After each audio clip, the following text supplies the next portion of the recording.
בשלב השני אנחנו לומדים כיצד להכין מצגת. אז שוב אנחנו נמצאים בתוך כונן גוגל דרייב. אנחנו שוב נכנסים לתוך השתלמות האנגלית.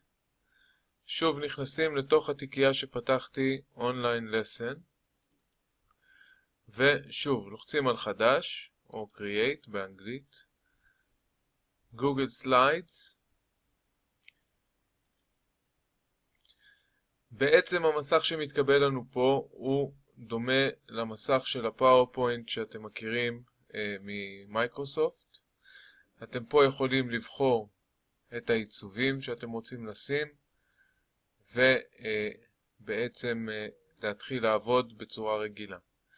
במצגות נוח מאוד להשתמש אם אנחנו רוצים לעשות משימה שבלונית לכל התלמידים, ובעצם אנחנו עושים את זה על ידי זה שאנחנו יוצרים את השבלונה בעצמנו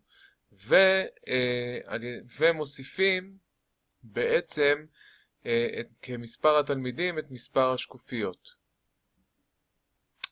אני בוחר בשקף ויכול לבחור את הפריסה של השקף.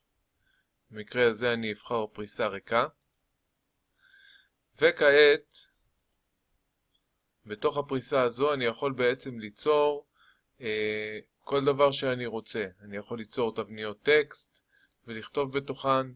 אני יכול ליצור ריבועים שבתוכן להציב דברים. מיד אראה לכם דוגמה לשבלונה מסוימת. השבלונה, התבנית שאני ארצה לעשות עכשיו, תהיה למשל למצגת של בעלי חיים. כלומר, אחת מהמשימות לדוגמה שיש בהרבה ספרי לימוד היא כיצד נותנים לתלמידים לתאר, לבחור בעל חיים ולתת עליו איזשהו תיאור או להוסיף וידאו וכו' וכו'. אז למשל אני ארצה ליצור בתוך המצגת הזו משבצת לקטע וידאו או תמונה.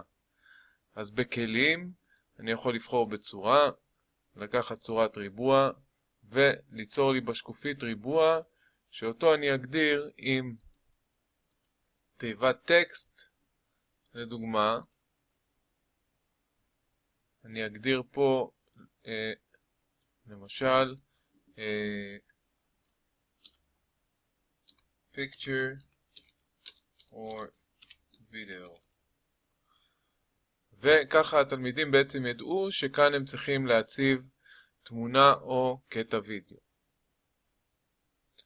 כעת אני יכול ליצור עוד שתי תיבות טקסט שבתוכן אני ארשום למשל בראשונה אני אתן לתלמיד לכתוב את שמו, כיתה, תאריך הגשה או כל מיני פרטים נוספים, ובשנייה הוא יוכל לתאר לי פרטים שאני אבחר על החיה.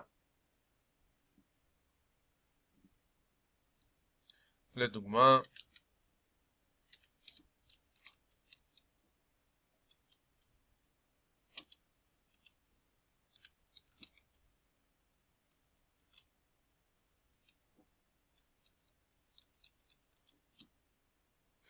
וכאשר אעבור למשבצת הבאה, כאן נוכל לבקש ממנו לספק פרטים על החיה.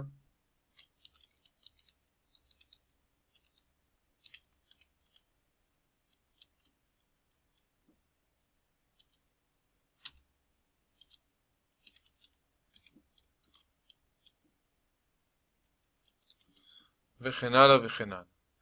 ובעצם כשאותו תלמיד מגיש את העבודה הוא ממלא את השקופית בהתאם לטעמו. כשאני רוצה לשכפל את השקופית הזו כמספר התלמידים, אני ניגש לעמודה הימנית, לוחץ מקש ימני על העכבר ובוחר לשכפל את השקף. כאשר אחרי ששכפלתי את השקף אני לוחץ פה על החצים, אני יכול או לבטל את הפעולה או לבצע אותה מחדש. וכך בעצם אני יכול ליצור מספר שקפים כמספר התלמידים שיש לי. בעצם כשאני נותן את המשימה הזו, אני יכול באמצעות כפתור השיתוף, לאחר שנתתי שם למצגת. לדוגמה,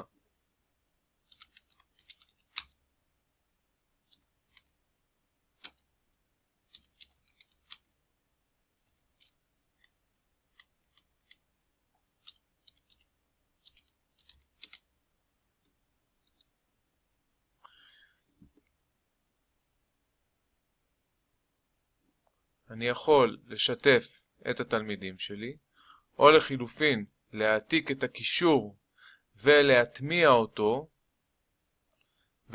אותו בתוך אתר הכיתה, או לשלוח אותו לתלמידים. באמצעות זה אני בעצם יכול לחלק לכל אחד מהתלמידים שלי את המספר שלו במצגת. וכל אחד מהם כשהוא נכנס, פונה לשקף שעל שמו וממלא אותו. ככה אני מקבל תוצר שיתופי גדול, שמכיל את כל העבודות של כל התלמידים יחד, ואפשר להקרין אותו. דבר אחרון, לפני שאנחנו מסיימים את ההצגה הזו, כיצד אני מוסיף תמונה או וידאו לתוך הריבוע הזה. אני לוחץ על הוספה, אני יכול לבחור או בתמונה או בווידאו. אם אני בוחר וידאו, נכנס לי פה מסך לחיפוש ביוטיוב. אני מחפש את הנושא שאני רוצה למצוא. לצורך העניין, מצאתי פה סרטון שקשור בעריות, אני מסמן אותו ובוחר. ואני יכול בעצם להתאים לו את הגודל ולגרור אותו לתוך המשבצת המיועדת. אותו דבר נעשה גם לגבי התמונות. לאחר שבעצם כל אחד מהתלמידים סיים את המצגת ושיתף אותה איתי כמורה, אני בעצם יכול להציג אותה, ויש לי תוצר שיתופי דיגיטלי של כל הכיתה. באותה מידה זה יכול להיות ספר מתכונים או ספר סיפורים או כל דבר אחר שאתם בוחרים. הרעיון הוא שבעצם לכל תלמיד יש את המשבצת שלו. במידה ואני רוצה להוסיף הערות לאחד התלמידים, אני הולך להוספה, תגובה, וכפי שאתם רואים בשקף מספר 4 מופיע לי פה בצד ימין התגובה. כאן אני יכול לרשום את ההערה שלי ולהוסיף אותה. לדוגמה,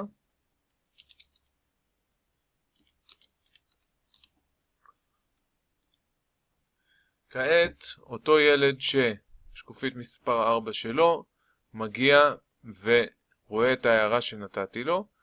בנוסף, קחו בחשבון שכל אחד מהילדים האחרים גם יכול לראות את ההערה הזו. המשימה שלכם בעצם היא ליצור מצגת כזו שיתופית אחת שמבוססת על אחד מהחומרים בספרי הלימוד שלכם. בהצלחה.